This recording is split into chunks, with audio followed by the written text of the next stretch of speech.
Good morning. My name is Malwina Gębalska, and on behalf of the National Science Center in Poland, I coordinate the CHANSE program, which together with the NORFACE network organizes a call on enhancing well-being for the future. I'm very happy to welcome you at the webinar dedicated to this call. And today we would like to present to you information about the theme of the call and requirements for the call. As I mentioned, the Wellbeing Call is a joint initiative of the NORFACE network that funds research in social sciences and the CHANSE program, which supports research in social science and humanities, and it's co-funded by the European Commission. Today's meeting will be composed of two main parts. In the first one, we will present to you information about the call, and then there will be time for question and answers. Our speakers today are colleagues from the NORFACE network and also colleagues who take part in the call secretariat, who is launching the call and implementing the call. Our first speaker is Professor Tomasz Zaleszkiewicz from SWPS University of Social Science and Humanities, who is the chair of the NORFACE network board, and he will present to you information about the theme of the call. He will be the first speaker.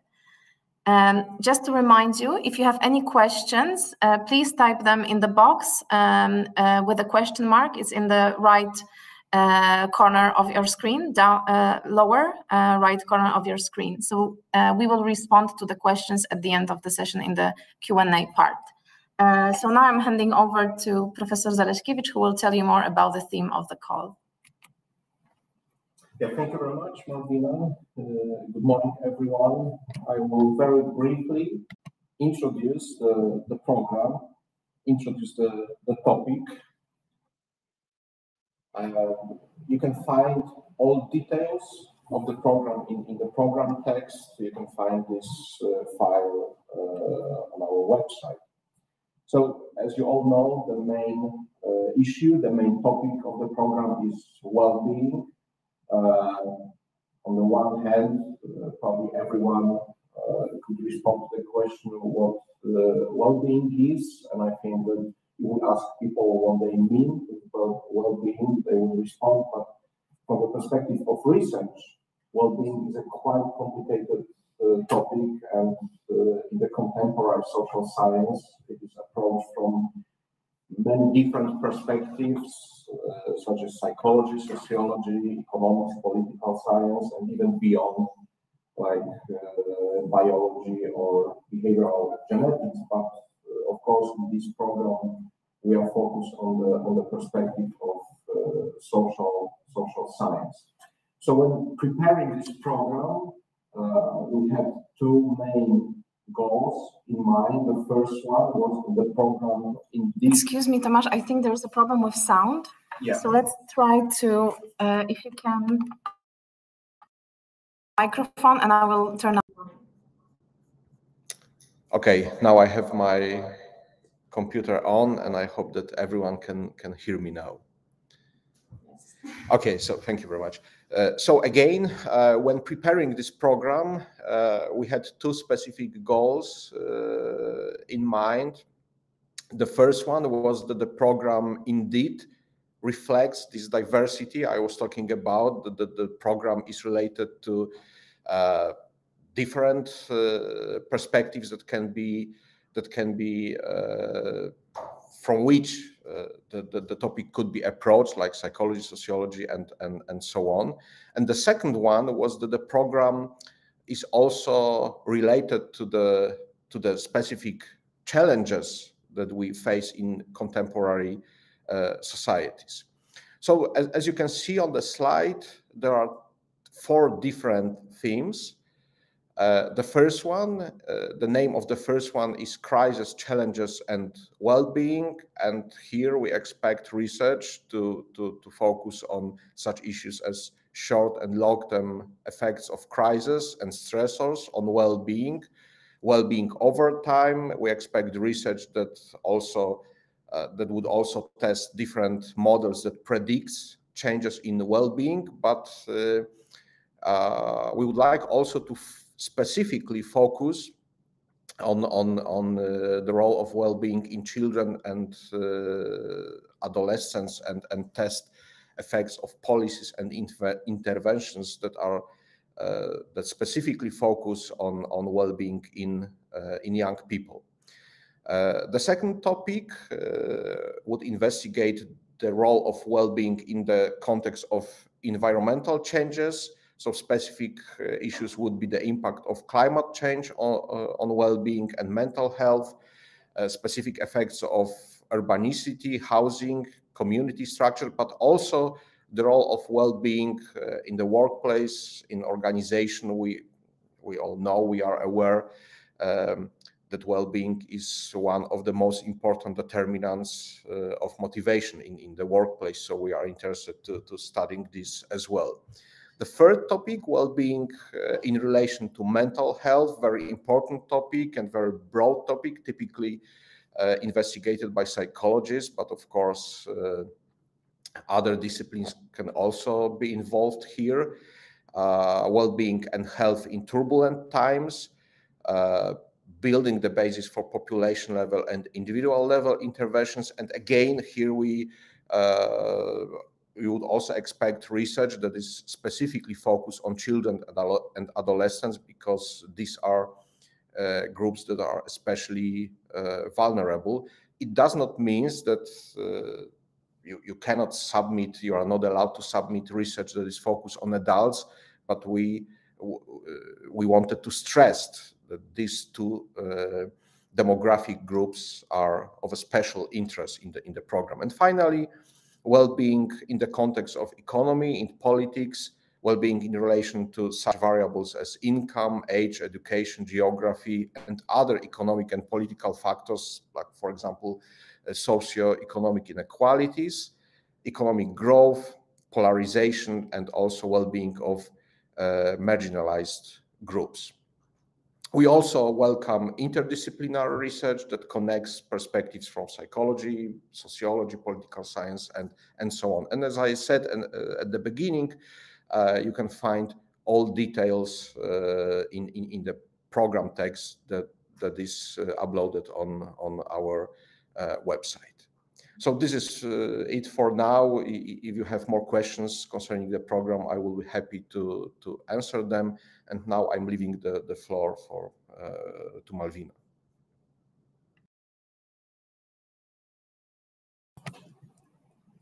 I'm just checking if you can hear me well now, because we changed the speakers just to make sure that everyone can hear us. Thank you. Tomasz is staying with us also for the Q&A part. So if you have any questions, please post them in the chat.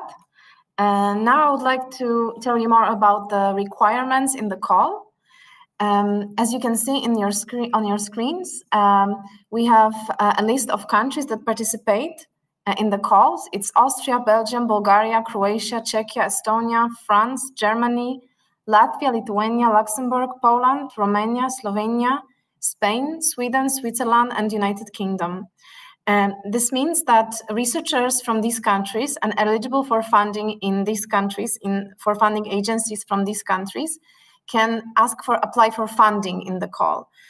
So if you come from these countries, please check in the call documentation what is the name of your funding organization, and check if you are eligible for their funding. So it's important to have a look at the funding organization in your country. So if you come from these countries, you can apply for funding in this call. If you're not from these countries, you can also participate, but I will tell you more about it later in my presentation. So an important thing is that your application must fall within the topic of the call that was described by Tomasz in his presentation. The duration of your project can be should be at least 24 months and maximum of 36 months. And please remember that there is a cap on funding in this call. So across all partners participating in a transnational consortium, you can apply for 1.5 million euros. So altogether, the budget of the transnational consortium must not exceed 1.5 million euros. So this is important. And your application should be submitted through the central system that we prepared for the call. electronic proposal submission system, and the link to this system is also available in the call documentation and on the CHANSE website. And please remember that application must be written in English. It is also important that your team that is applying for funding is composed of minimum 4 and maximum of 6 principal investigators from minimum of 4 countries participating in this call. So it means that in one project, there should be at least 4 teams led by a principal investigator, so 4 national teams from 4 different countries participating in this call. And so in one team, there can be also researchers at different stages of their career, but this is again up to your national requirements from your funder. I will speak about it more later. Also, it's important that one principal investigator, so one coordinator of a national team, takes the role of the project leader. And project leader is responsible for intellectual agenda and management of the international consortium. So it's a very important role. So it's again it's also important to choose this person well based on their experience. Apart from national teams, you can also involve other partners in your proposal. So if you have partners from countries that do not participate in the call, you can involve them as cooperation partners. You can see in this picture that cooperation partners can also be involved. And you can also involve non-academic stakeholders, which is encouraged by the call text. Non-academic stakeholders can be different stakeholders that are related to your research project. They can be policymakers, they can be museums, local governments, depending on the topic of your application. Also in the call, we encourage collaboration and involving Ukrainian researchers in applying consortia. There's no additional budget in the call for this, but Germany and Poland, please check their national eligibility requirements. If you have a team in your international consortium from Germany or Poland, there are special possibilities to involve Ukrainian researchers. Also, an important note, in this call, we do not allow collaboration with Russian and Belarusian entities, so institutions based in these countries. This follows from EC requirements, so no collaboration with entities, institutions, organizations based or linked to Russia or Belarus can be considered. To facilitate consortia building, we prepared a partner search tool. So if you would like to look for new partners for your proposal, please visit the website that we advertise here to look for partners.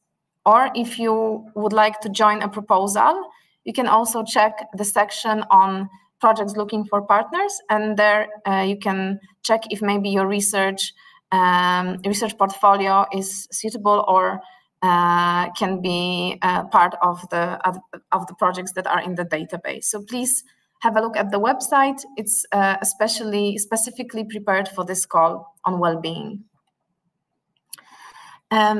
Here I would like to take a closer look on the role of project leaders and principal investigators.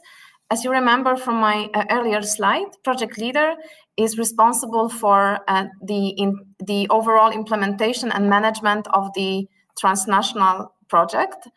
So he is responsible for communication with all national principal investigators. On behalf of the consortium, he or she also submits the proposal in the EPSS system, in the electronic submission system.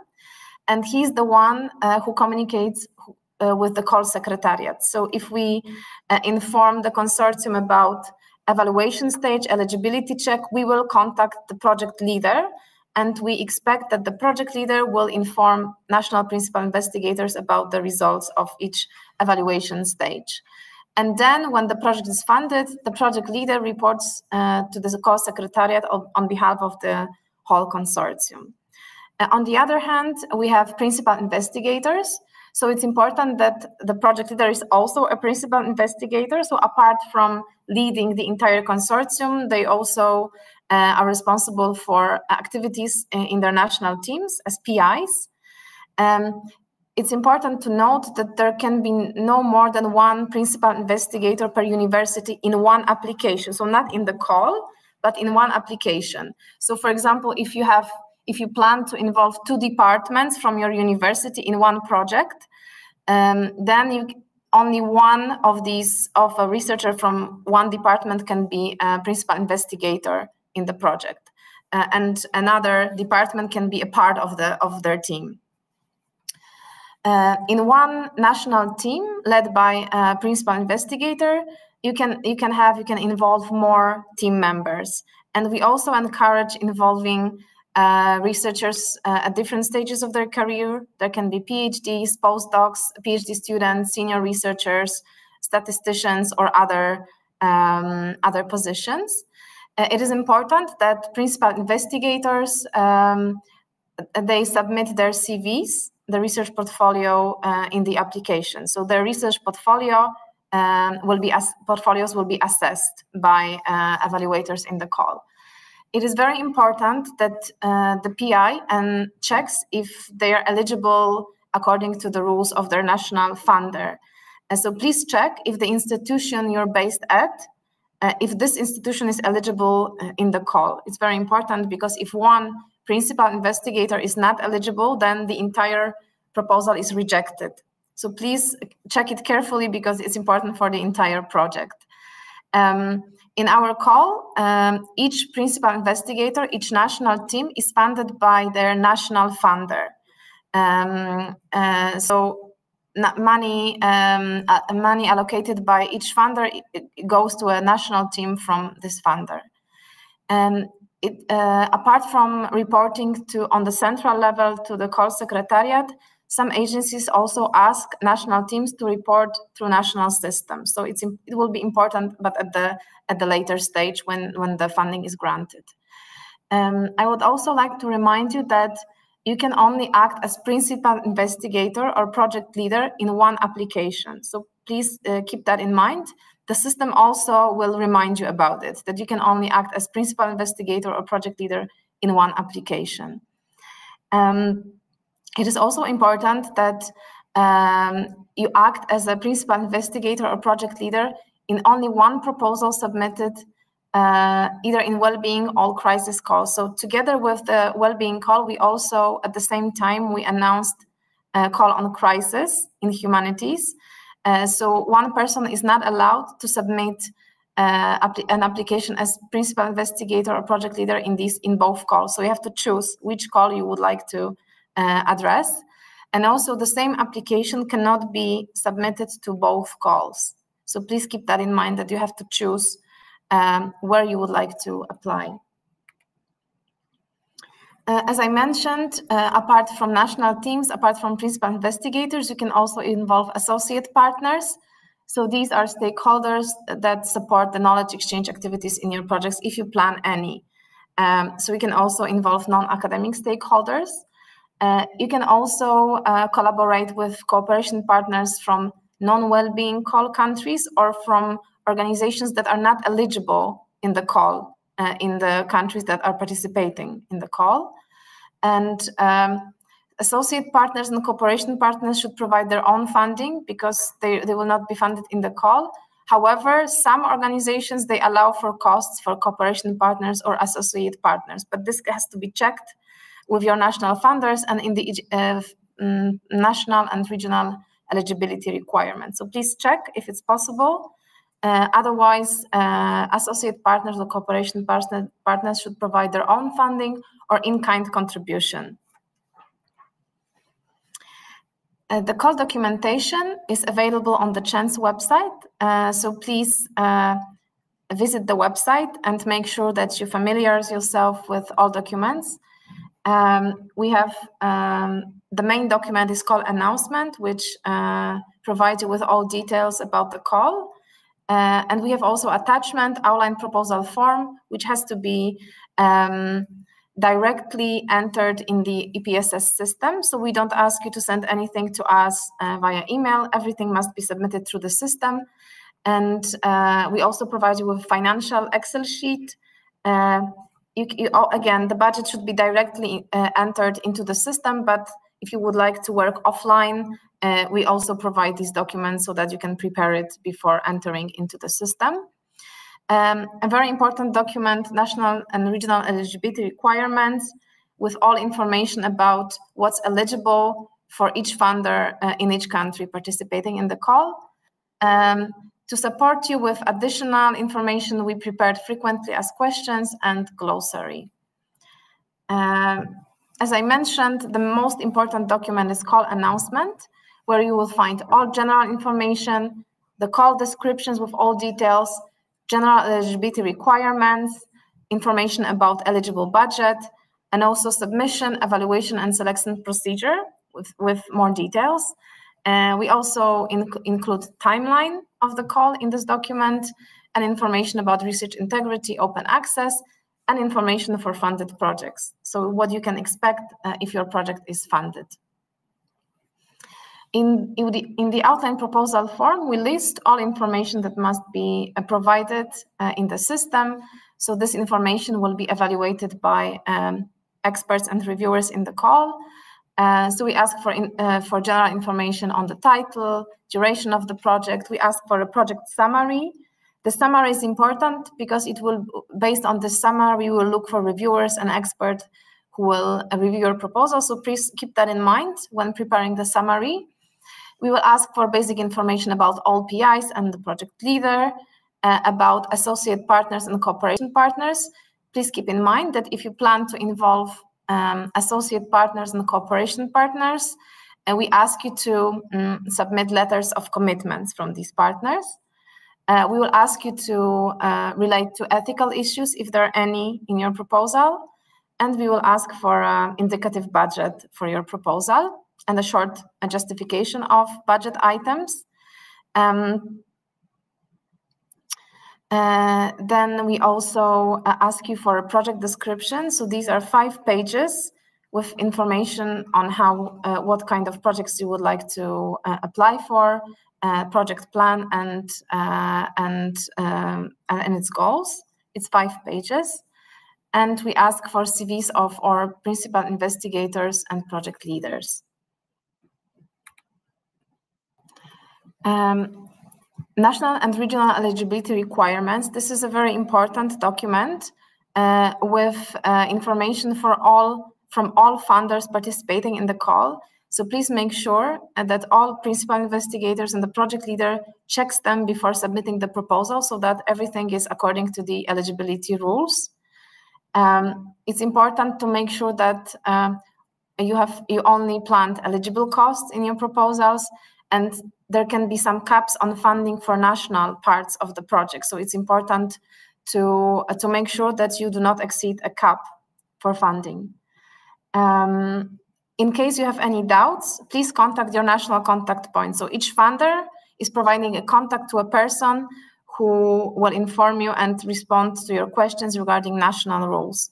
So if you have any doubts or questions, please contact these persons. When it comes to the cost, as I mentioned, each funder has a specific list of costs that can be applied for in the call. The typical costs are employment costs, so salaries for team members, equipment, travel and meeting costs, consumables, dissemination costs, and also overheads.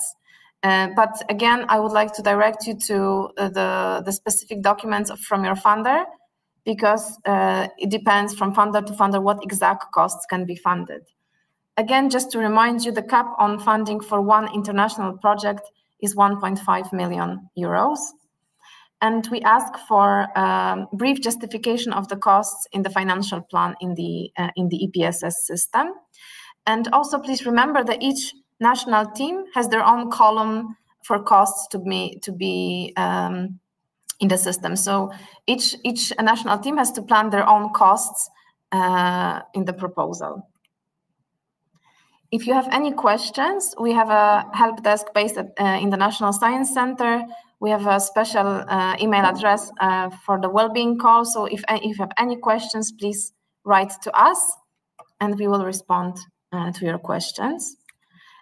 So this is it from me. Now I would like to hand over to Carmen Kivistik from ETAC, Estonian Research Council, and Estonian Research Council is responsible for providing the system for this call, and Carmen will tell you more about the system. I'm handing over to you. Hello, everyone. I'm going to talk about the submission system. And first of all, I would like to say that this is very, very user-friendly. All the process will go through the system. So as Malvina said, you don't have to send any additional documents via email. Everything goes to this system, and the system guides you through all the slots that you need to fill in. So everywhere there are some kind of remarks, some comments that you can read and get some hints what to do there.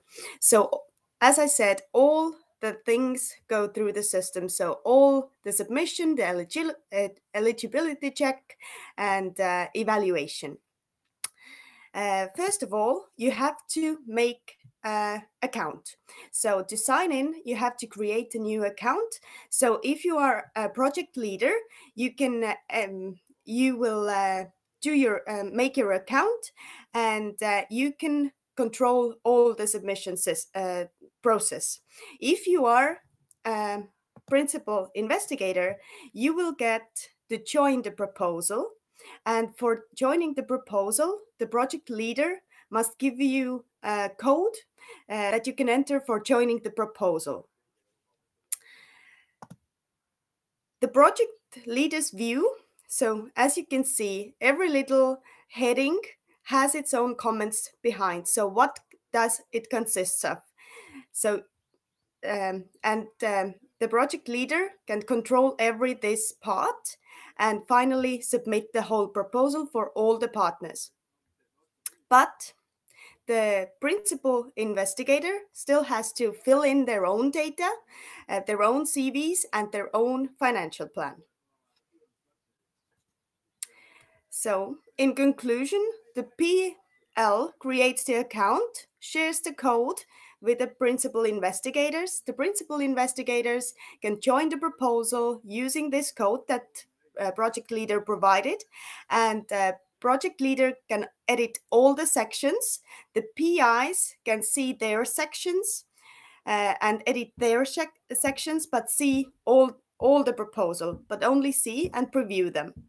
The project leader will submit the proposal behalf on all the PIs, and the proposal itself can be modified several times before the deadline, but only the very last submitted copy will be used for the call secretariat for the evaluation. So if you have any questions, please write them in the chat, and after the descriptions, we will answer them. But now I would like to give the floor to Jessica, who will guide you through the evaluation process. Thank you very much. Thank you, Carmen. Hi, everyone. I'm going to describe how the proposal evaluation and selection process works. So the applications will be evaluated in 2 stages. In the first stage, the deadline for submitting proposals is the 21st of September, and all the proposals will be subject to an international and national eligibility check, and those that meet the requirements will be assessed by a review panel of international experts.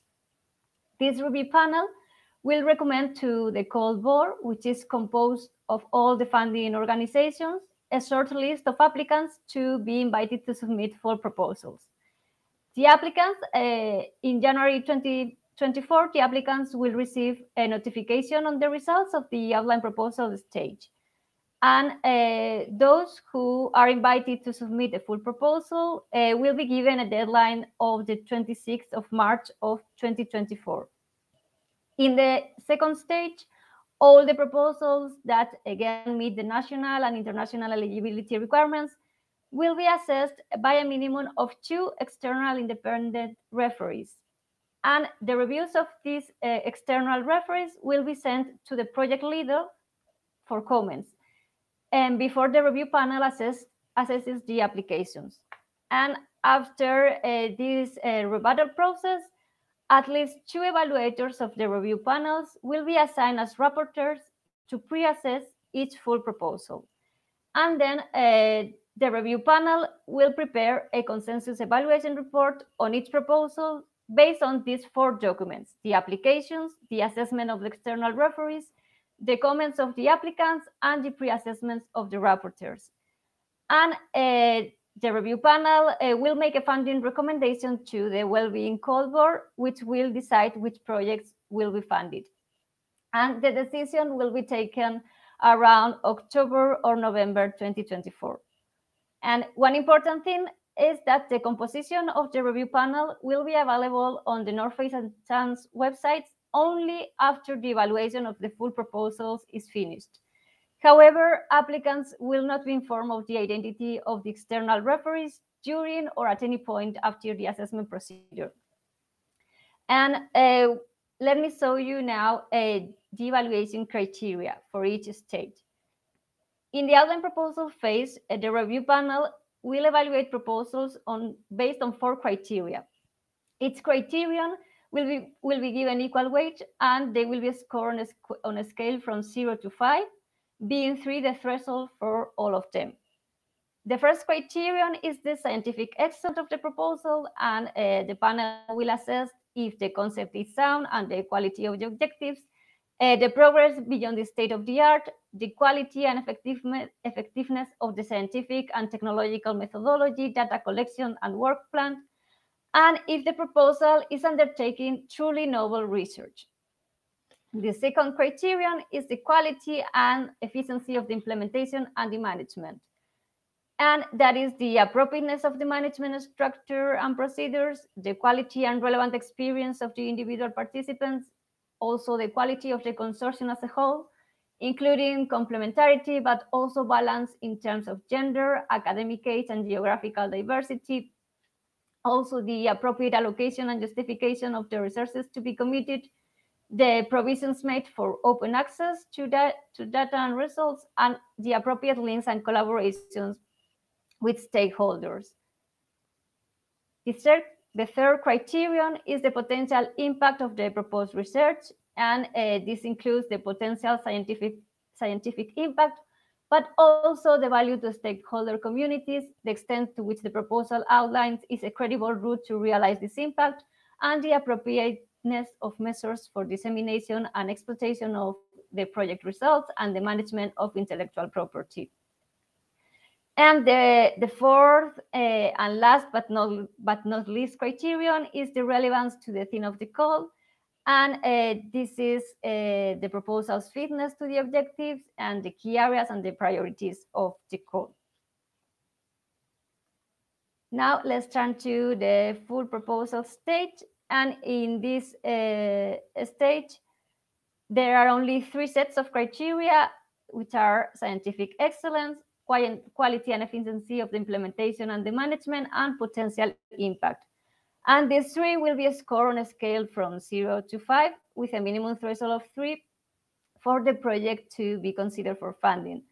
And it is important to note that the review panel will also look into ethics issues included in the submitted proposals at both evaluation stages, and they will provide relevant recommendations and guidelines for applicants.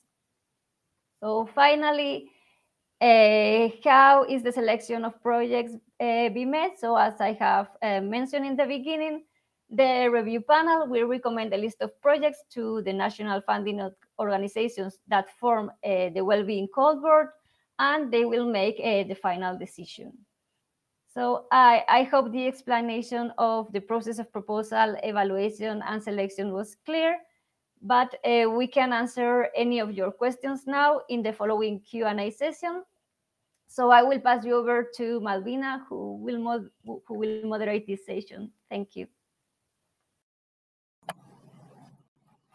Thank you, Jessica. And now it's time for the Q&A session. Just to remind you, please post your question in the chat box, the one marked with a question mark. The first question, can one proposal cover more than one of these 4 themes? So I will pass this question to Tomasz.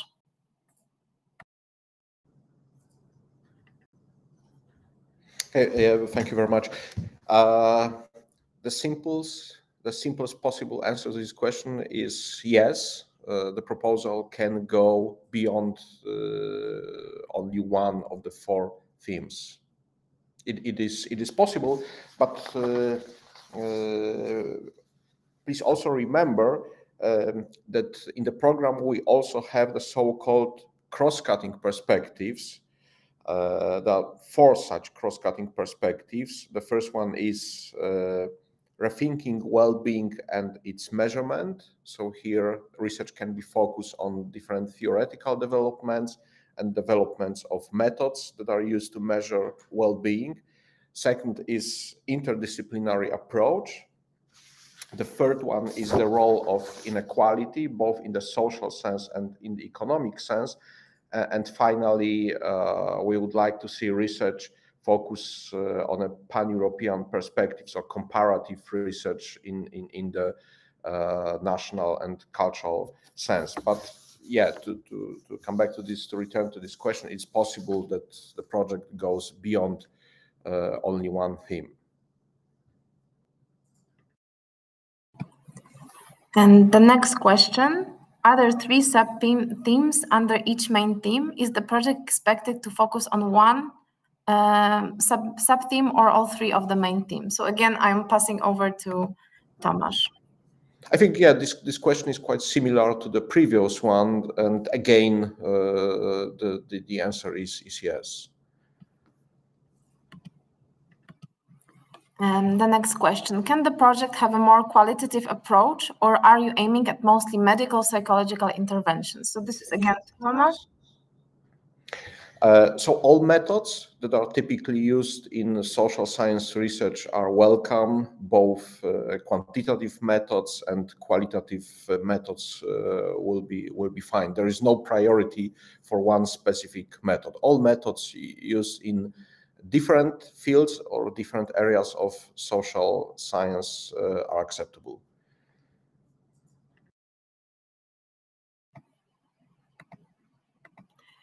Can the proposal include countries not part of the CHANSE network? Yes, so projects can involve partners from countries participating in the call. So the one that I mentioned at the beginning of my presentation, and the list is also provided in the call documentation. So not the CHANSE network, but all countries participating in the call, they can apply for funding.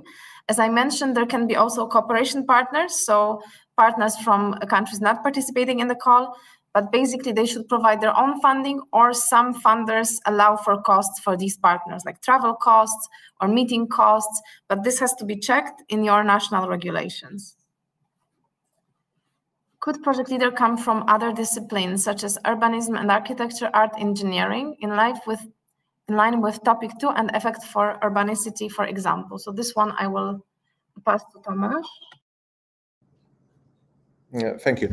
I think that the most important thing is that the project itself represents social science and it uses methods that are typical for social science. It is, I think, it is not the most important thing that the leader or team members represent disciplines that go beyond social science. I think that the most important thing is that the project and research that is planned represents social science.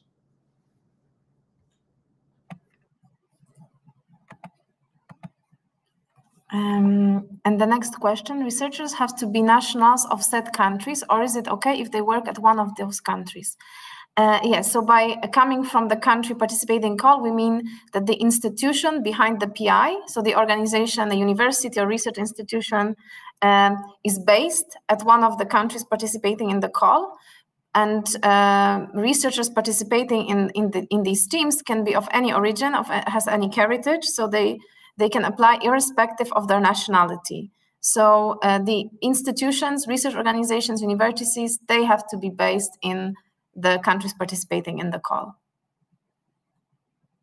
And the next one, is the program to evaluate interventions which foster well-being, but also to assess impact of policies which can indirectly harm children's well-being, specific education practices? So I will So to respond to this question, I will refer to the call text, and in the call text we say that the call excludes proposals primarily focusing on the development and or evaluation of interventions. So it is possible to develop interventions, but the main thing in the project should be basic research. So to give you an example, probably it will be not possible to sponsor research that starts with a intervention that has already been developed, and the main goal of the project would be to test such an intervention. So we mainly expect basic research, but of course, based on this basic research, you can also develop and test interventions in the following stages of the project.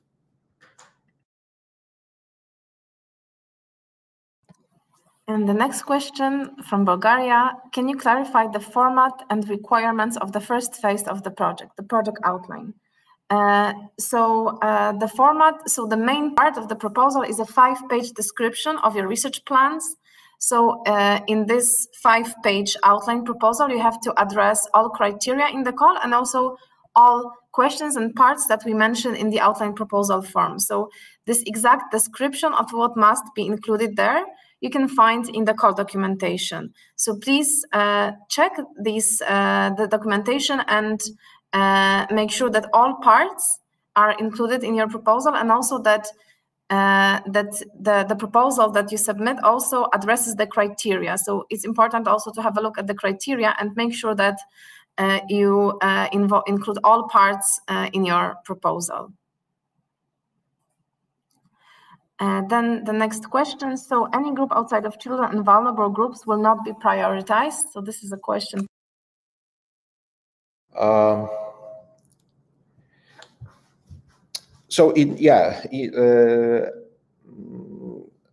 I said at the beginning of our meeting, we say that we expect research that is especially focused on children and adolescents as vulnerable social groups, but it does not mean that research having such people as young people as participants will be prioritized. As I said, we also expect research with adults as participants. But saying this in the context, we wanted, especially, let's say, motivate researchers to focus on the group of young people. The next question, should the investigator be private individuals or organizations? So by principal investigators, we mean a person, a researcher who is leading a team, a national team in an institution. So if you want to apply, you always have to apply through an institution. And also please check what are the expectations of your funder, because some funders, I think most funders, they do ask at the very beginning for an institution that is behind the PI. But please make sure that you meet the requirements of your funder. So we do expect that institution is always behind the PI, so a research performing institution. And the next question, do all principal investigators must come from academia and research? So it's important that each national part performs scientific research, so all teams involved should be able to do research in the call, because this is a call for scientific research, basic research. But you can involve non-academic partners as associate partners, so they can also be a part of the proposal. But basically those at least 4, maximum 6 principal investigators, they have to do scientific research. They can have different backgrounds, but they have to plan research activities. The next question, can the cooperation partners and associate partners take us beyond the number of 6 investigators? Yes, so this restriction, minimum 4 and maximum 6, this relates to principal investigators. So national teams who perform research in the proposal, collaborative research, and beyond that, on top of that, we also encourage you to involve associate or cooperation partners. So this restriction for minimum 4, maximum 6, this refers to principal investigators, so national teams involved in the proposals that can be funded by the funders in the call. Does PI have to have a PhD? What is the minimum qualification required for PI? So here, this again depends on the national funder. Some funders do require that the principal investigators leading their national team has a PhD degree. So please check with your funder if they require a PhD degree for the principal investigators. Just one more thing I would like to emphasize, it's very important to choose the right person to be a project leader, because a project leader should have a good experience in leading research proposals, transnational consortia. It's very important that the leader is well chosen. And also please keep in mind that the CVs of principal investigators will be assessed by evaluators. So it's very important to, again, choose a right person to coordinate national teams, because the competition, again, will be high. So it's important to choose the PI right. Can researchers who have already received a Swiss national fund apply for this funding? So I would have to refer you to Swiss national requirements. So please check with your funder if there's any restrictions on that. Does interdisciplinary refer only to different perspectives of the social sciences, or could medicine, engineering, or computer science, for example, also be part of the project? So I will hand over to Tomasz. Yes, I think it is possible. We mainly expect research that is interdisciplinary in the sense of social sciences, but of course I can imagine that, for example, research in clinical psychology can be connected with research in medicine. So yeah, I think that this is also possible. The next question, co-PIs have to be from the list of countries presented herein. Can we take co-PIs from countries such as Hong Kong? I'm not sure what you mean by co-PIs. So for sure, you can involve colleagues from Hong Kong as cooperation partners. So Hong Kong is not a part of the call. So and there's no funding organization from that country. So you can involve your colleagues from Hong Kong as cooperation partners. When it comes to team members, so for example, if your project is based in France and you would like to involve colleagues from other countries in this French national team, so this has to be checked with your funder if it's possible to involve researchers based outside of France. So this is an example. So as cooperation partners, of course, you can involve them, but if you want to involve them as team members based in your national team participating in the call, then you have to check with your funder. Is it possible to have 2 PIs from one university when they lead different departments like psychology and engineering? So as I mentioned in my presentation, there can be in one application, there can be only one principal investigator from one university. If you would like to involve colleagues from other departments, they have to be team members. So please remember, in one application, one principal investigator per university. So this is the rule. Can one institution apply, being PL or PI, for more than one project? Yes. So for example, if we have Jagiellonian University in Kraków, then they can submit several applications in the call, but one person can act as principal investigator or project leader in one application only. The team with project leader does not need principal investigators, right? So not necessarily. So there should be at least one person per team. And also project leader, he is also a principal investigator. So apart from being the coordinator of the international consortium, he or she, they also are principal investigators. So they can have their own team based at the national university or institution. So the leader also has a team that must perform research and must have certain tasks, specific tasks in the project. How 2 universities from the same country can participate plus 3 different countries? Do these count as 4 or 5? It again depends on national requirements. For example, for Polish applicants, if you have University of Warsaw and Jagiellonian University, so two different universities, they have to form a consortium, and there can be only one principal investigators per country for Poland. But for other countries, it may happen that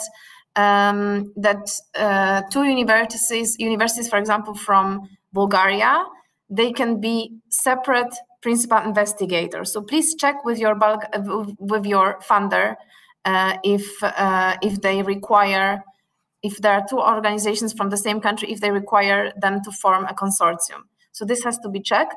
And it's important that there is this requirement that you need to have at least 4 teams from 4 different countries. So it's important, 4 teams from 4 different countries. So if you have 4 countries, but 2 of these teams are from the same country, you do not meet the criterion. So it's important that these at least minimum 4 teams come from 4 different countries. This is the requirement. Is a qualitative plus quantitative mixed method approach a requirement? So this is for Tomasz. Yes, of course. As I said before, different methods typical for social science can be simultaneously used in the project. So such an approach is also possible. Thank you. As only one PI per university can send his or her CV, how to show relevant CV information from team members from the same university? So yes, that's true. Only the CVs of principal investigators have to be submitted and can be submitted, but you can also provide information about team members in the description of your project. So of course, it's important to provide information on the expertise that is needed to complete research that you plan. So please include this information in the description of your project, the 5-page description. Can a PL and PI be the same person? Even they have to be. So as I mentioned, we have 4 principal investigators, at least 4 in one proposal, and one of these principal investigators takes the role of the project leader. So apart from being the coordinator of the entire international consortium, this person also has to be a leader of national part of the international project. So they also lead their own team. Does interdisciplinary strictly mean collaboration between researchers from different disciplines, or may interdisciplinarity also mean collaboration between researchers from different subdisciplines within a broader discipline, like psychology, cognitive psychology? We have had this question before.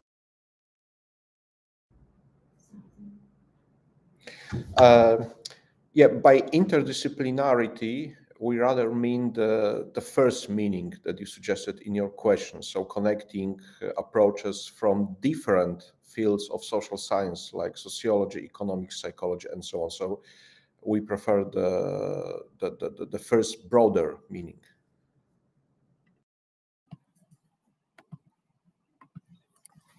The next question, the maximum bid is 1.5 million. How many projects can be funded by your organization? Will only one application be successful? The maximum budget of the call from all funders is around 16 million euros. And each funder allocates a certain amount for national teams from their country. So we have in one applications, we have at least 4 national teams. So each funder funds their national team.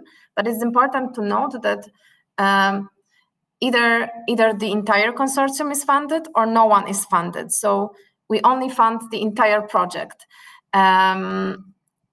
Please check also the allocations from your funder. So then you will see more or less how many projects this funder can fund. But it will depend on the ranking list. What projects, how many projects from each country will have on the ranking list, how many national parts, and then based on the ranking list, we will fund the projects. It may happen that some countries can maybe increase their allocations. So roughly, we have now 16 million. These are initial allocations for the call, but of course there are funding limits, so we have to keep that in mind. To what extent is this a single project? It sounds like you're talking about a network of 4-6 interconnected national projects operating under an overall umbrella. Is that the fair description? Yes. So in one project, we have at least 4 national teams or maximum 6 national teams. But please, you have to keep in mind that this is one project. So it's a collaborative project. So you must have the same goal. From different perspectives, you need to have work packages, and you need to have a coherent plan for a collaborative research project. This cannot be 4 parallel projects under one umbrella. So it must be a coherent plan with common goals for the entire international consortia. But it's a complex project with at least 4 national teams. How many proposals are expected to pass the full proposal stage? So this will depend on the recommendation from the experts. So it's at this point, it's difficult to say. We don't know how many proposals we will receive. It will depend on the recommendations from the experts. Can partners from outside of academia meeting the scientific criteria as BPIs? So as I mentioned, each national team must perform scientific research. I can imagine that the PI has not only academic background, but also maybe some experience from other areas. It's important, again, here to check your national requirements. If partners from non-academic institutions, if non-academic institution can apply in the call. So please check. But just to, again, emphasize, each national team must perform research, scientific research. They can be supported by non-academic stakeholders. Is it possible to apply for funding for a coordinator of the whole project? So again, I just want to remind you that each proposal is composed of at least 4 national teams led by a project leader, and project leader also leads activities on the national level within their national teams. Is funding going to be distributed across the 4 topics equally, or proposals will be evaluated on merit only, independently of the topic choice? Tomasz, would you like to address this one? Yes, I can try. No, I think we are not going to distribute funding across the 4 topics equally. I can imagine a situation in which most of the projects will represent 1 theme or 2 themes. The scientific quality is the most important criterion. Thank you. Do I understand well that all stakeholder communities fund their participation? Yes, so by stakeholder, I understand that you mean associate partners. So yes, we expect that they will fund their participation, or they provide an in-kind contribution, for example, person months, or they can help you with organizing some events or meetings. But also some funders, they allow for costs for stakeholders. For example, travel costs, meeting costs. So please check at your national funding institution if these costs are allowed. First question is about the topic. The concept of well-being is described very much in terms of subjective well-being. One of the topics mentioned is to explore the application of well-being economics in policymaking, but much of this has not been specifically related to subjective well-being, but rather broader concepts. How much should we focus on subjective well-being? So I will...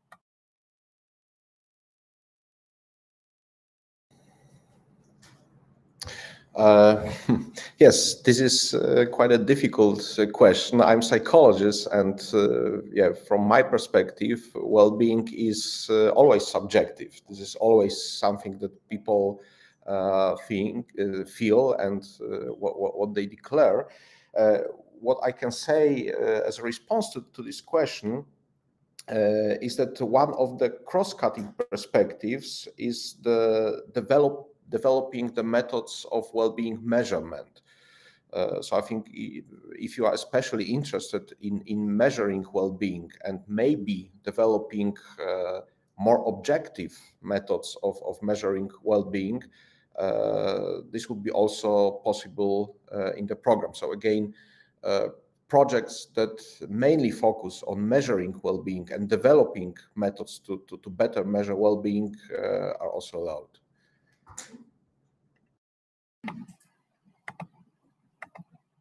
Thank you. How can non-academic institution think tanks make others aware of their interest to be a project partner? So we invite you to use the partner search tool if you would like to join any proposal that is proposed there. If you want to also promote yourself or present yourself as a potential partner for a project, please use the partner search tool. It's available on the website. Can the comparative perspective be shared among the participating countries with which submit a call? And Tomasz, can... Yes, I think yes. I don't know what I can add, but I think that it is possible, if I understand the question correctly. If the partners represent different cultures or different nations, of course, it will be very useful to make cross-countries comparisons or cross-national comparisons. Can the proposal question some of the assumptions in the call about what well-being means and how to achieve it?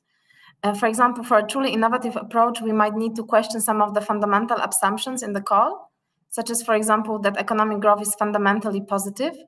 Could we therefore propose a post-growth or degrowth approach? So I am handing over to Tomasz for this one. Yes, I think it is possible, but please keep in mind that the final decision of whether the project assumptions are acceptable or not will depend on the panel of experts. So finally, experts will decide whether the specific questions in the project proposal are acceptable. This decision will be made by the panel of experts. But at the first glance, my response would be that this is also possible. Maybe just adding up to what Tomasz said, I think you can treat the call text as a starting point for your application, and you can also discuss and relate to different questions or different assumptions in your proposal. If Tomasz is nodding, so I think that's right. So let's move to the next one. Is there an indication of success rate based on previous rounds of similar programs and overall program budget? So it's difficult to compare because in the previous calls we had different budgets. We also were co-funded by the European Commission. The call was co-funded. Here we only have national funds, so it's difficult to say what the success rate will be. It will also depend on the number of applications. So difficult to answer this question at this stage. In terms of evaluation criteria, how are the specific criteria weighted within each set? For example, within potential impact, scientific impact, and value for stakeholders are mentioned. Will these two types of impact have equal weighting? So these questions, so each criteria are equal. So the 4 criteria that we have in the call, when it comes to each question in the call, we don't have specific weights, so they will be overall taken into consideration by the experts and compared. Also, it's important that all projects will be compared because this is one call and all projects will be discussed by the entire panel. So please keep in mind that the projects will also be compared to each other. The call documents mention team members, but you have not mentioned them much today. Is it not that important to describe the team members? Yes, as we mentioned before, so we do not ask for CVs of team members at the outline stage. It's important to, if you want to mention them, if the expertise is crucial for completing your research plans and objectives, please mention their expertise also in the description of your project, in the five-page description.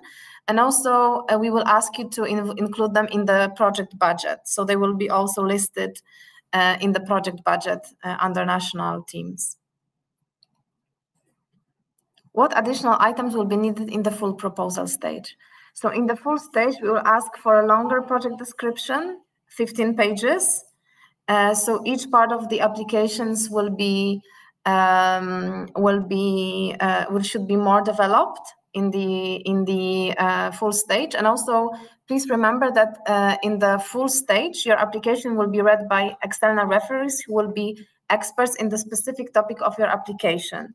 So at the outline stage, of course, we'll have experts on the topics included in the call text, but it will be a general assessment. At the next stage, your application will be read by external referee who is an expert on your topic, and also after the outline stage, you will receive consensus report from experts. So if your project is invited to the full stage, you can also have a look at the consensus report and maybe respond in a way to the comments from this consensus report in the full proposal. Via EPSS, the PL could see everything but the part of PI. Should they submit their own documents? So PIs are asked and expected to complete parts related to the PI, so information about the team members, about the budget. PIs will be able to see the proposal, to preview all parts of the proposal, but PIs are not able to edit all parts of the proposal. This is in hands of the project leader.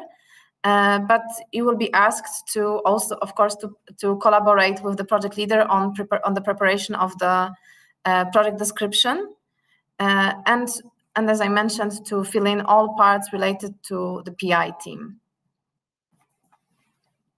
Did I understand correctly that covering the 4 cross-cutting perspectives is more important than covering the 4 themes? This is a question to Tomasz. No, I think it is not more important.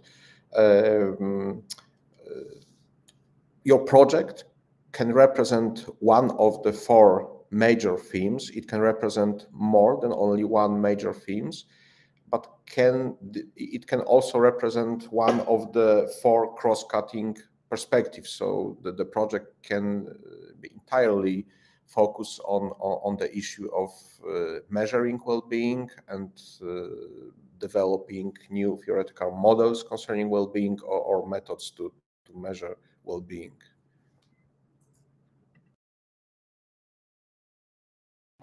And then the next question, do all partners 4 to 6 should conduct research in their countries with the same measurement tools?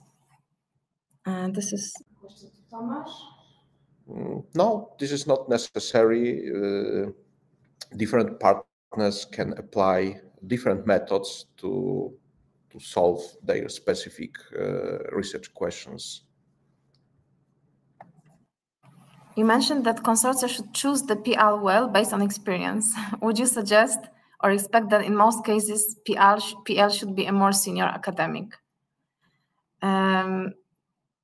So senior in terms of their academic career. So depending what we mean by senior researchers, but it's important, as I mentioned, the competition is always it's a competitive call. So it's important that the PL the project leader can demonstrate that they have experience in leading such a complex consortium, leading research proposals. So it's an important part. It's an important person in the application. Can the research topics exceed the themes that are listed in the call? For example, focusing not on housing, but rather on mobility, infrastructure, or food or social institutions? I don't think so. I think that the better solution would be that you refer to one of the themes we suggest or one of the cross-cutting perspectives. This is what I would recommend. Thank you. Yes, just to add to what Tomasz said, the relevance to the call is a criterion in this call. So please make sure that your topic falls within the exact topic of the call. Could I focus on EVA social policy intervention on adults' well-being and mental health? So I'm handing over to. So I can only repeat what I already said before. Again, referring to the call text, the call excludes proposals primarily focusing on the development and or evaluation of interventions. So, as I said, you can propose some interventions, but the main thing in the project should be basic research. Based on the results of this basic research, you can also propose interventions, but interventions, it is not possible that interventions are the main topic in the project proposal. And the next question, can we have more than 6 universities if some are partners but not PIs? Yes, so we can have 6 universities, but please check your eligibility requirements, because sometimes if you have 2 universities from one country, they should form a consortium in the proposal. So please check your national requirements. Do you expect a proposal that covers one topic researched by different people in the participating countries, or a proposal that covers different topics in different countries? What is the expected length of the proposal? So regarding the length, it's 5 pages. Regarding the topics, I'm handing over to Tomasz. So I think that a very important thing is that the project proposal is consistent in the theoretical and methodological sense. So I can imagine different approaches. One of them would be that different teams use different methods and they try to solve the same problem. Or another approach would be that all teams involved in the project work in the same way. As Malvina already said, answering one of the questions, it is important that the proposal and the project is consistent in the theoretical sense. It is not possible that different teams within the projects solve different research problems. It must be consistent. And the next question, can an early career researcher be a PI for a country's team? So this again depends on your national requirements, because in some countries there's a requirement that the PI need a PhD degree. So please make sure that you meet your requirements, national requirements. What are the expected activities that cooperation partners can do?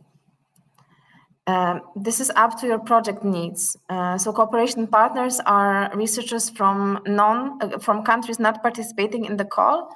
So again, you must demonstrate their expertise that is needed for the proposal. So whenever you plan to involve a cooperation partner or an associate partners, please make sure that you explain what the role is. And also we ask you to submit commitment letters from cooperation partners when you briefly summarize what the roles will be, what will be their commitment to your projects. And this will also be assessed by the expert panel. Should the research cover issues and research in geographical locations outside of the mentioned countries? So I think it's possible to also do research on not outside of the countries participating in the call. So I think it's up to you also to frame it in the way that it meets the call text. But basically, it's allowed. Mm-hmm. Can we name the team members somewhere in the proposal? So we discussed it already with previous questions. You can include information about team members in the proposal.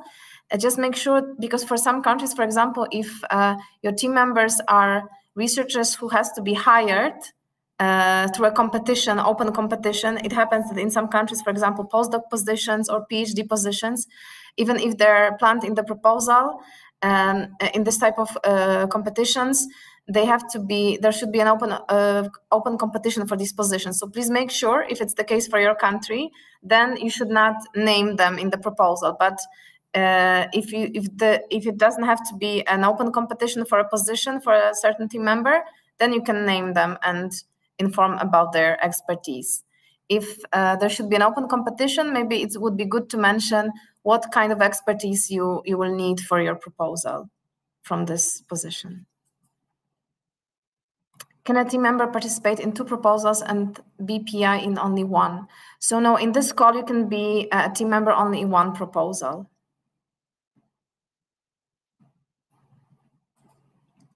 Does the PI need a publication history in the directly related area, PhD to lead, or can a PI from an institution lead with an ECR to support?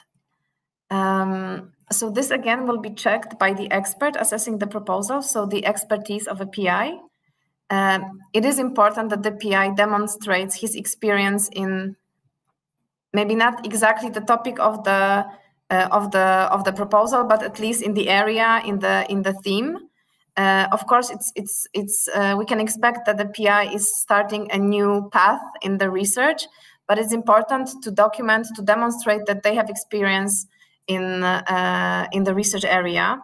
But of course, if you can demonstrate that you have experience in the topic that you are now developing in your proposal, it's very important, because it will be assessed by the expert, and it proves your expertise and that you have ability and competence to do research in the proposal. Can the proposal focus on multiple of the 4 areas, or is it preferable to focus on one? I think Tomasz responded to this question. Would you like to add anything? So it's possible to focus on the 4. In the eligible cost description, it says all costs must be eligible according to the national original eligibility rules, which may be specified per budget item. Where could I find the rules for Poland? So as I mentioned in the part about the call documentation, the main document is the call announcement, but attached to it you will find national eligibility requirements. It's a big document, long document, with 1 or 2 pages for each country, with national requirements from each country. So please visit the CHANSE website and the Wellbeing Call website. We can post a link in this chat to the documentation on well-being. So my colleagues will in a minute post a link to the documentation. And in this document called National Eligibility Requirements, you will find, I think, 2 or 3 pages on the National Science Center's requirements. And each funder in the call, they have their 2 or 3 pages for their applicants. Yes, so my colleagues have just posted it in the chat. Going back to interdisciplinarity, I understand the call is based on social sciences, but what about an approach which would link social sciences with natural sciences, especially regarding the theme focus on environment and well-being? Would it be added value or rather a problem?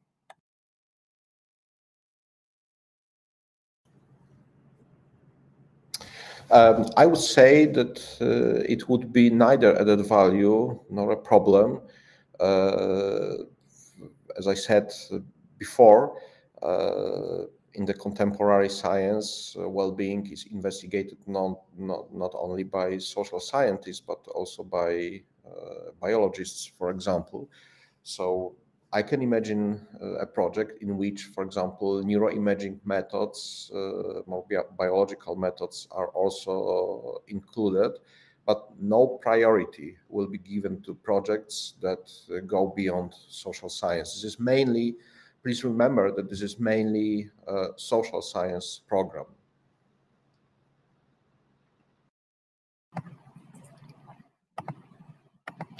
With travel to each of the 6 countries be expected required? So it depends on your implementation plan and management plan of the consortium. Of course, it's expected that the projects meet and work together and discuss their project. But if you plan to organize physical meetings or online meetings, it's up to you to plan it well and to present it also to the experts evaluating the proposals. So we leave it to your to the project team, to the national consortium, how you would like to plan collaboration among all partners. But just coming back to eligibility requirements, please check if, for example, your organization, your funder allows for cost for physical meetings. You can also have a look at the possible budget items, budget costs. Can teaching buyouts be funded? This depends again on national regulations. So please check your national requirements if the buyouts are possible. If there is 5 to 6 PIs from different countries in the consortium, but one of them turns out to be ineligible, is there still any chance that the consortium projects can proceed? There are still 4 or 5 national PIs left in the project. So according to the call documents, if one PI is not eligible, then the whole proposal is rejected. So this is the rule in the call text. We plan to submit 4 projects per institution. Do I understand correctly that only one project can be coordinating and the others as partners of their project? I'm not sure if I understand this question, but I try to answer it. So if your university wants to be a part of 4 projects, it's fine. So there's no restriction on how many projects can one university submit, or in how many projects it can participate. There's just one. There is a restriction on a person, or on a researcher. So one researcher can submit can participate in only one application in the well-being call. Is a study of mental health in the web community related to the call? I will hand over to Tom.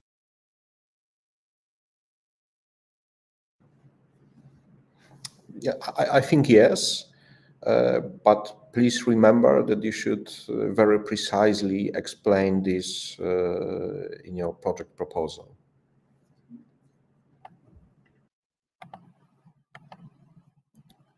The next question. Is it an advantage if a project covers more than one of the 4 themes? I think Tomasz already explained it, so it's up to you if you want to focus on one theme or 4 themes. So it's up to the consortium, and there's no priority for any of these approaches. So it's up to you. Can we understand well-being as overcoming negative shocks or recovering from trauma, even if well-being is not explicitly measured, but just mentioned as an overarching concept? So yeah, well-being is a very complicated topic, and there are different approaches to this topic. I think I can understand that you can define and understand well-being in many different ways, but what is very important is that experts can see and can understand your point of view. So if you use, let's say, non-standard approach to the definition of well-being, please explain this very precisely in your proposal. So I think different understandings and different definitions of well-being are accepted, but it must be very precisely explained in the project proposal. Can we cover inequalities across 4 different areas in 4 different countries, with the overarching connection being social constructs, minoritized characteristics? So I will hand over to Tomasz. Yes, so inequalities is one of the cross-cutting perspectives. So the entire project can have socioeconomic equalities as a main topic, but you can also connect the issue of inequalities with one of the 4 themes that are suggested.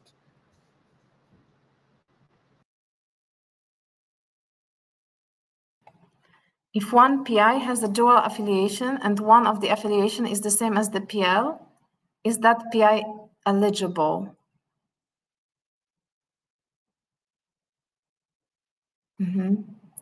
That's a good question. I think it needs to be resolved by a funder of this PI. So which affiliation is the one that will be valid for the proposal? So I think this has to be resolved on the national level. So please contact your potential funder to check it. It's a difficult situation. So I think it must be solved by your national funder. Is there any limit to the number of team members in every country? So this again depends on your national rules, because some funders indeed they can have a limit.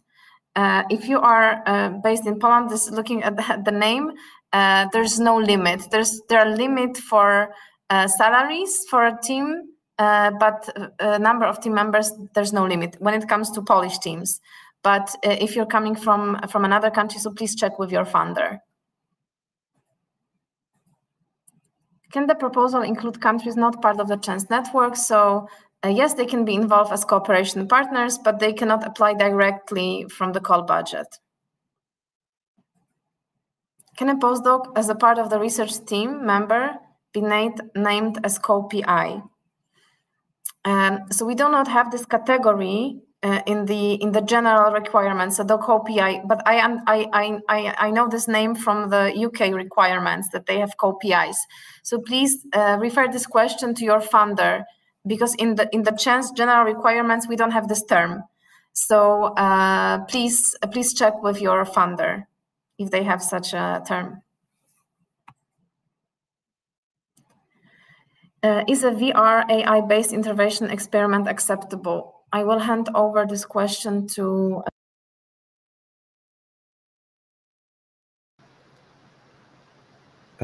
Well, I would say it depends. As I said before, intervention cannot be the main issue in the project. You can build interventions, you can even test interventions, but the main part of the project should be basic research. But of course, the final decision again will depend on the expert evaluation. So you can of course run intervention experiments, but they must be based on the results of basic research that has also been conducted or mainly been conducted in the project.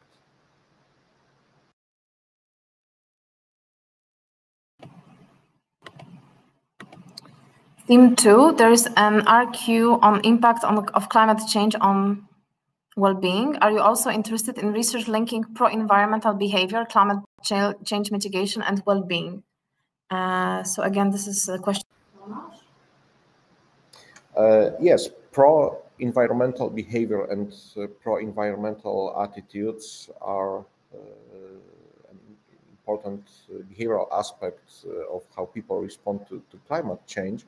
And I think that such research can possibly be sponsored within this program, but it must be, of course, your approach must be precisely explained in the project. But generally, I think that such research will also be possible in the program. Just before I read this question, I would like to relate to a comment in the chat that was on the, I think, conflict of interest issue. So I just wanted to mention that all people who are developing the topic of the call, the theme of the call, they're not eligible in this call, so they cannot apply within this call. So conflict of interest issue is very important, and transparency of the process. So we did collaborate, the funders in the call collaborated with the representatives of research community to prepare this call to meet the needs of the research communities across Europe. but people who are directly involved in developing this topic, they are not allowed to apply within this call. So I just want to assure you that the conflict of interest is managed in this program. Thank you for the comment. Let's move to the next question. Are you interested in supporting participatory projects which include young people's view, experiences, and notions about future well-being? So this is a question to Tomasz. I think my response would be similar to my answers to previous questions like this one. I think it is possible as far as it represents basic research and not entirely applied approach.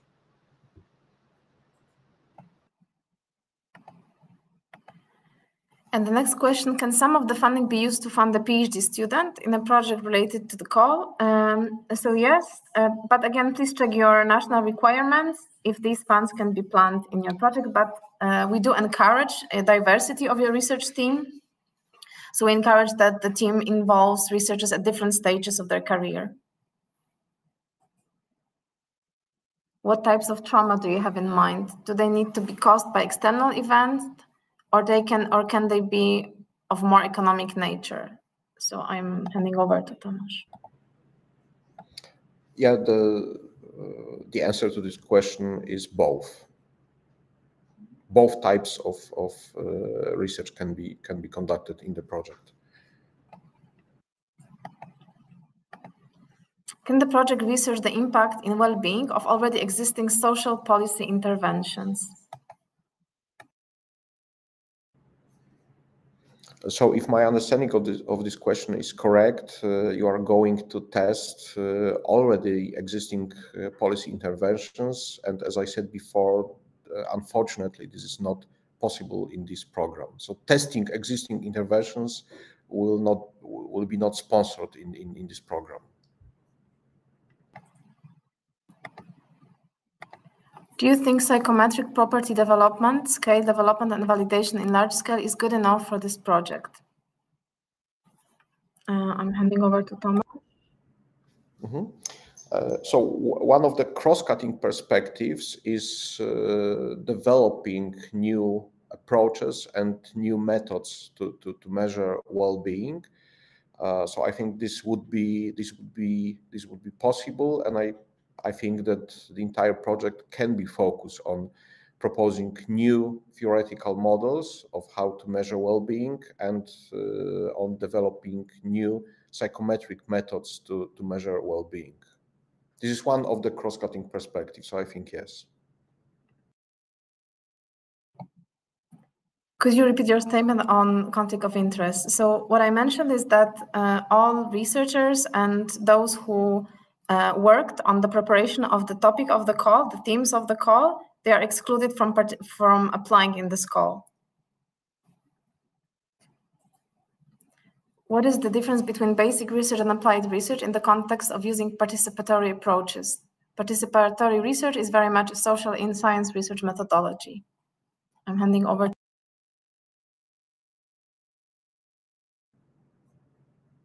Well, as I said before, it's up to you how you are going to describe this and how you are going to develop this in your project proposal. And of course, as I said, it will be evaluated by the panel of experts. So they will finally decide whether your approach represents basic research and not applied research. So for me, the example of applied research would be to testing existing interventions. This would be applied research, developing new interventions based on some theoretical approaches. This is what I mean by basic research here. So I'm not an expert. I'm sorry, I'm not an expert in participatory approaches. So I don't feel competent enough to go into details. So what I can say here is that experts will finally decide whether such an approach can be accepted or not. The UK is eligible to include co-investigators from other countries. If we include these, do they count towards the maximum number of PIs, or are they included under the UK only? So they will be considered under UK only because they are part of the UK team, those co-investigators. So I'm just making sure I understand correctly. If they are funded by the UK funder and they're part of your UK team, then they count as the UK. Does the PL have to be professional rank? Is there an expectation that PL will have led an international consortium before? Or could they be a mid-career scholar with prior experience of collaboration, but not necessarily international project leadership? So project leadership is important, either on national or international stage. As I mentioned, it's a competitive call, so it's important that the experience vis-a-vis the research that is planned and the team that is going to be involved is that the project that is competent to complete the plan and included in your proposal. And and their CV will be evaluated by the panel.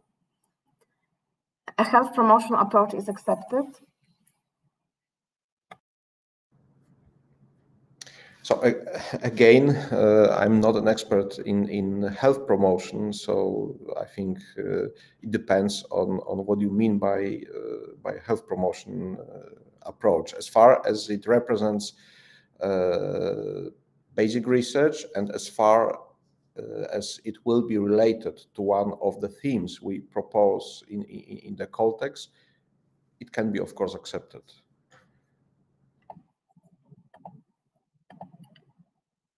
Correction. If CHANSE has 16 million euro altogether, it suggests that around 10-11 projects, each per 1.5 million, can be funded. Is that right?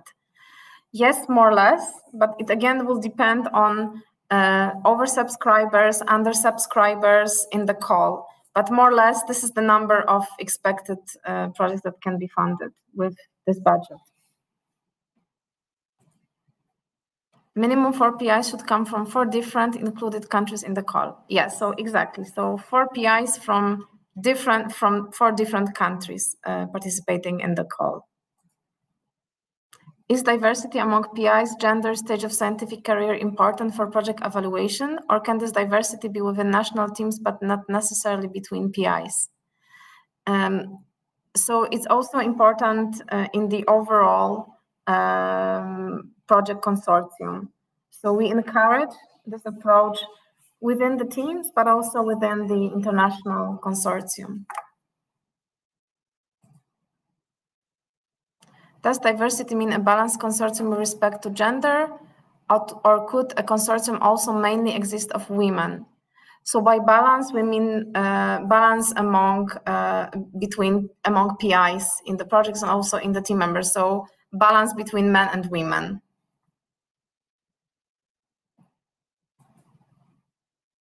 I don't understand the limit on the number of PIs and PLs per institution. Can you please explain? For example, if in your project you would like to involve 2 departments from the same institutions, so these 2 departments must be in the team of 1 PI. So you cannot have in one project, you cannot have, for example, Department of Psychology and Department of Law from the same university. They cannot be 2 different principal investigators. So all researchers from one university should form one team. And it refers also to the team of a project leader. So if you have more than one researcher from one university, they have to build one team from that university. But if one university wants to appear in several applications, it's okay. So there's no restriction on how many applications per university can be submitted under the call. And there's one comment, so this is not a question. So was it the... Tomasz, would you like to comment on that? As a researcher, I can only say that I totally agree with you, and I am aware that sometimes the distinction between basic research and applied research is really difficult.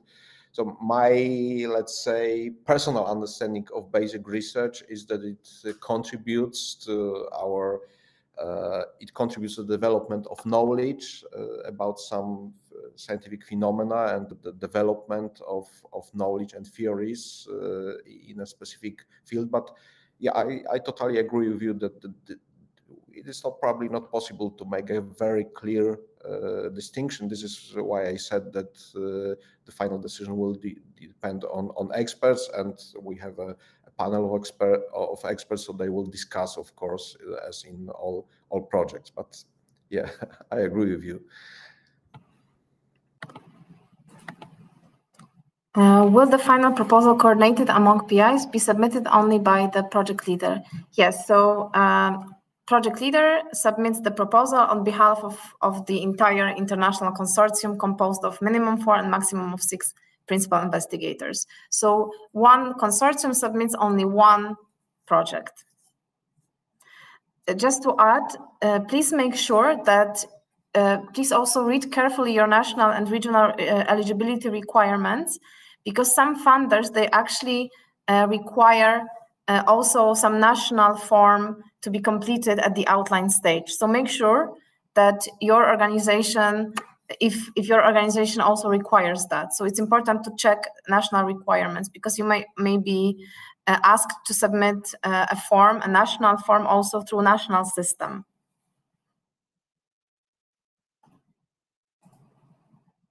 Could PI participate in more than one application? No, so one PI can only participate in one application, one person only in one application. And will the recording of the session be shared? Yes, we will share the recording of the session. We will share the presentation on the CHANSE website, and we will also update frequently asked questions, taking into account your questions that you asked today.